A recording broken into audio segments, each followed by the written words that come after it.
Hello, world of the internet. It's Ali here.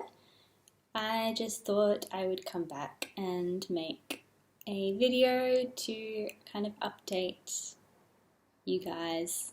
When I say you guys, there's like really no one who watches my videos, but I don't know, more record for my own later reflection purposes, I guess. How things have gone over the last few months. I think I last made a video maybe in April, March or April, maybe even May. I'm not sure. I lost track. But it has been an interesting year.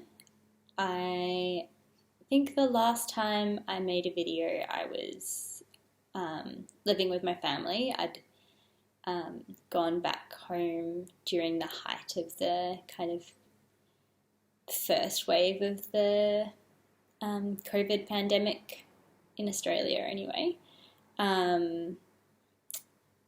because my university had kind of all gone online and the state borders were kind of imminently closing. My mum had been living with me or staying with me here at the time, and obviously she didn't want to get stuck here, so we both went back, and I spent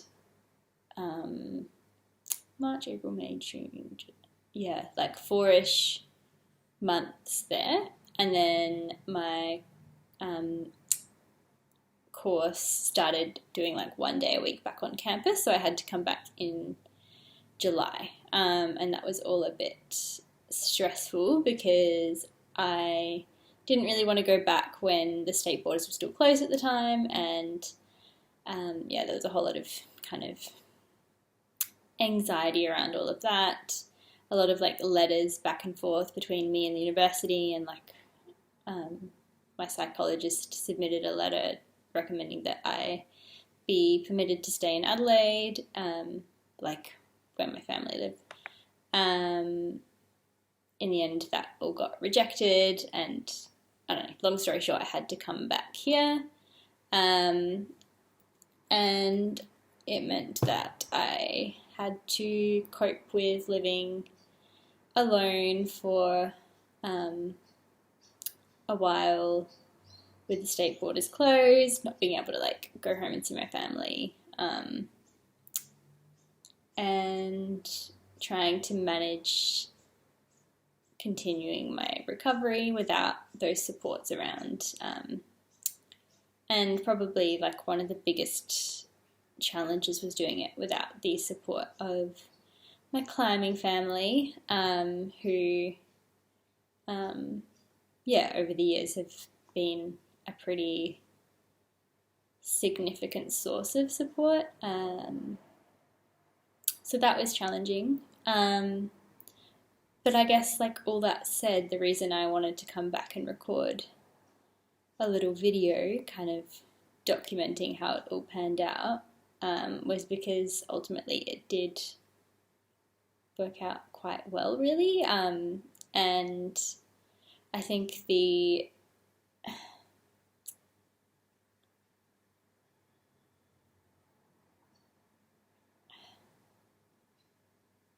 what this whole year has taught me is that you can't wait for the kind of certainties and forms of permission that you think will be sufficient to kind of lift you out of your eating disorder, because no such thing exists. And I think when I realized that like those certainties were certainly not going to be coming in the next like 2 years, that was almost better permission than the permission I was waiting for. And I think the permission I was waiting for was so poorly defined anyway that like it was never going to come, because like I didn't even know what it was. But yeah, once I realized that like we were just going to be living in this like no man's land of waiting for like some semblance of normality to return, um, I could just be like, fuck it, like we're gonna be living in like years of maybes and like being unable to plan for the future. And the best certainty I can give myself is just to kind of keep myself as strong mentally and physically as possible. And that's not to say that it was all kind of downhill and easy from there, but I think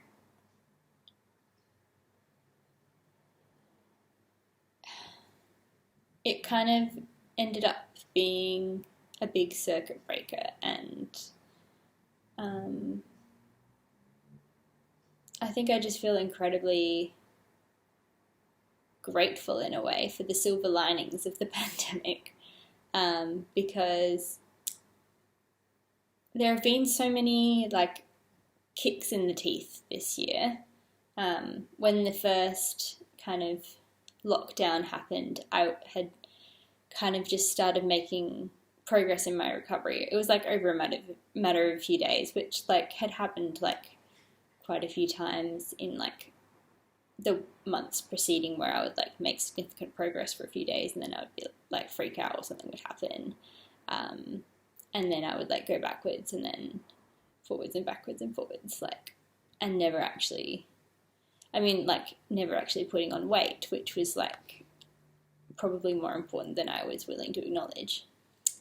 And so like when that lockdown first happened and we had to like go back home, I felt like it was like a sign that like recovery was not meant to happen, and I was worthless, and you know how like the internal like sorry for yourself monologue goes. And yeah, I really fell in a hole for like a month, I would say. And I started getting like pretty regular panic attacks again.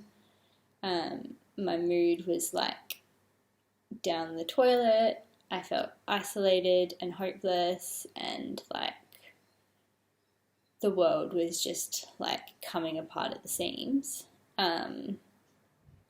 But then I kind of almost came to a point of relief at the fact that nothing could be planned for.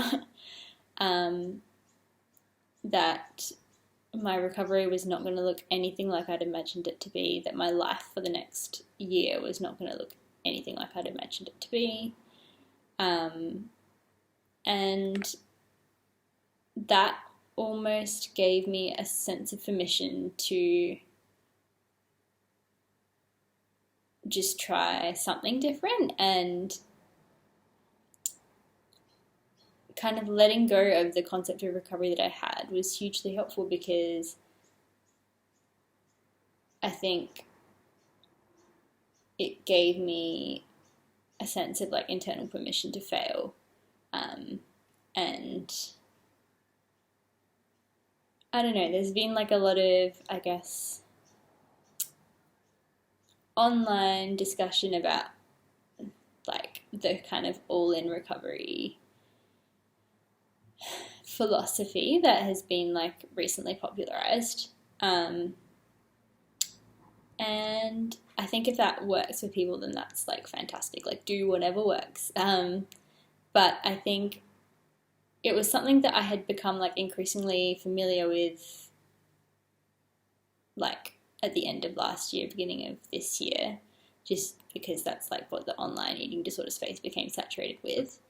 And I have to say I found it pretty unhelpful, and I don't know if that's just because I was not in a place to find it helpful, like just where my head was at, or that I misunderstood it maybe.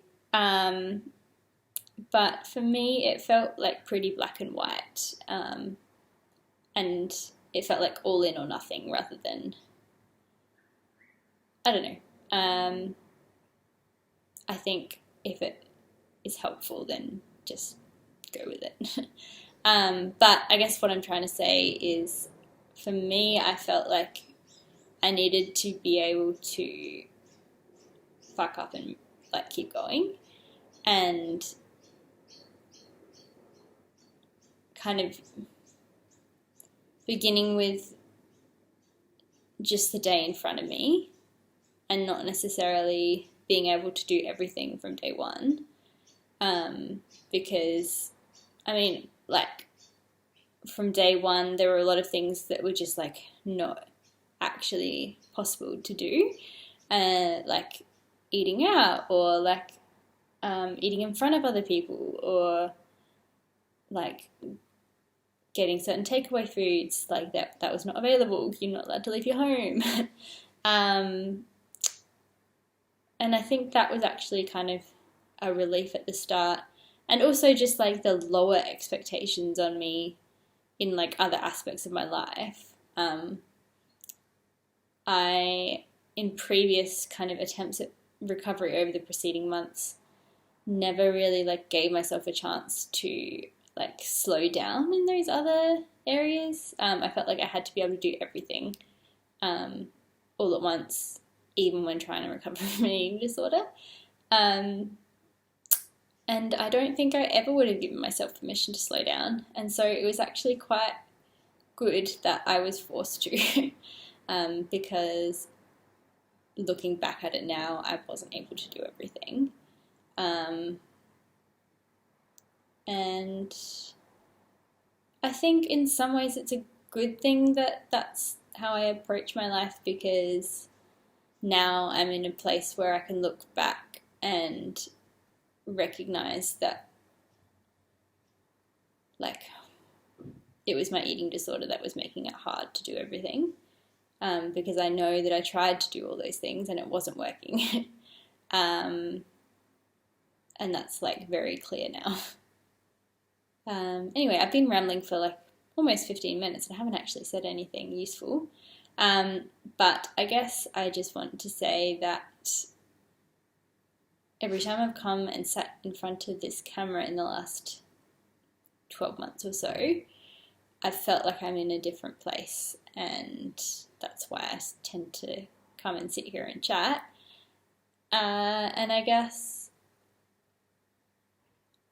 at a few stages I've come and sat in front of the camera and felt in a different place, but I suppose in the early stages, physically, I was in a pretty similar place. And I suppose the last piece of the puzzle, actually it's not the only thing that's really changed over the last 6 months. There have been like a multitude of things, but I think really addressing that physical piece was quite helpful. And with, I guess, the forced independence of being stuck interstate from, like, away from my usual supports, namely my climbing gym and my family, was initially hugely challenging, and I felt like it had the potential to throw me back down the hole of despair. But in the end, it's actually brought me to a place of recovery that I didn't think was possible. Now able to eat socially. I've gone to brunch like 3 times in the last 2 weeks, and brunch is great. That was not something I could even do before I moved to Sydney like 2-ish years ago. I can drink socially. I went for cocktails after my exams the other week. I can eat meals with friends. I can turn up at a friend's house who's like cooked something, and it doesn't necessarily like cause me anxiety throughout the day, which is like a huge win that, again, like I would have found quite difficult even a couple of years ago. When I go and get coffee, I can get the coffee I actually want, which, by the way, most of the time is not a long black. It's a cappuccino. Sometimes I like it long black, but usually it's a cappuccino. I can get ice cream with friends. I eat breakfast now. I was never a breakfast person, but I can do it now. It's fine. I can just accept that it's kind of like a protective behavior that, even though I don't usually feel inclined to eat at that time in the morning, I know that for someone with a history of an eating disorder, that's like probably a sensible thing to do. And that's a small price to pay in protecting my recovery long term. Anyway, I guess what I'm saying is that I continue to surprise myself with where my recovery has taken me over the last 12 to 18 months, and I'm quite open to be continued to be, where are my words? To be surprised again in coming months at where I might go with it. And I suppose my message would be to suggest that anyone out there who is feeling in a bit of a rut, kind of consider opening themselves up to the possibility of change, and that it doesn't need to be a replication of somebody else's recovery. I think I would kind of read other people's stories or experiences or the way they approach recovery, and would hope that by reading what they did, that I would feel like I had permission to do the same. And ultimately that wasn't terribly helpful. I think there was a sense of relief in having a shared experience and not feeling so alone, but it was never like permission for me to recover. And I think in the end, kind of accepting or believing in your strength to kind of define your own path and write your own story is kind of required for recovery. And certainly there are kind of some fundamental principles, but yeah, I think just believe that you know what you want with your life, and what your values are. Because I know that for me, my values are not aligned with a life governed by the rules of the eating disorder. And all of the most meaningful experiences I've had over the last 10 years, but also particularly over the last month or so, they've occurred in the moments when I have done exactly the opposite of what the eating disorder would have preferred I did. And I think that's telling. Anyway, I'm going to stop there, but I just wanted to come back and record this little moment in time, and I hope you're all well. I say all like there's more than myself who watch these videos like a few months from now. I hope future Ali, you're doing all right. And yeah, if there is anybody out there who's watching, take care, and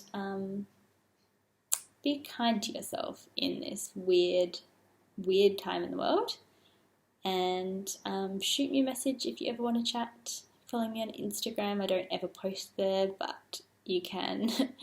And have a good Christmas if I don't post another video before then, which, let's be honest, I won't. So yeah, bye.